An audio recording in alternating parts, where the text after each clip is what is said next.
कब खुशखबरी देंगी आप? ये जो सारा कुछ हो रहा है ना अभी हमें जो नज़र आ रहा है, ये लगता है कि अब जो मैंने अभी भी अंदर भी कहा था, हम ये आजकल देख रहे हैं कि ये जो डिले करने के लिए इमरान खान को पूरी कोशिश की जा रही है कि जेल से ना निकाला जाए, और उसके जो हरबे हैं वो हमें यहाँ कोर्ट में नज़र आ रहे हैं।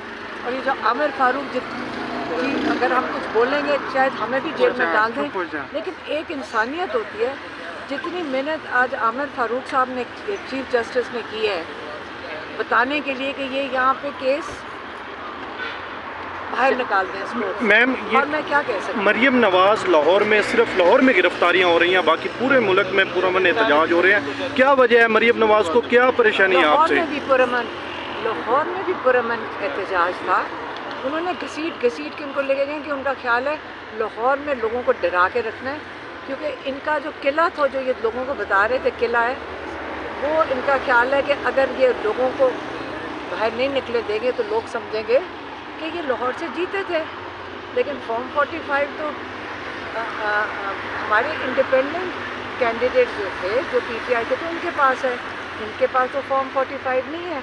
अगर उन्होंने मुकाबला करना है लाहौर का, अगर सही तरीका है तो उनको को अपने फॉर्म 45 सामने रखें, 47 नहीं 45।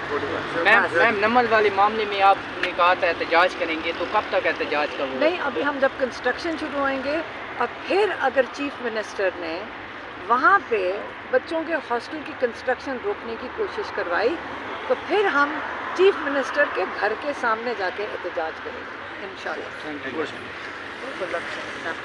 आप 2 मिनट हाँ, अब क्या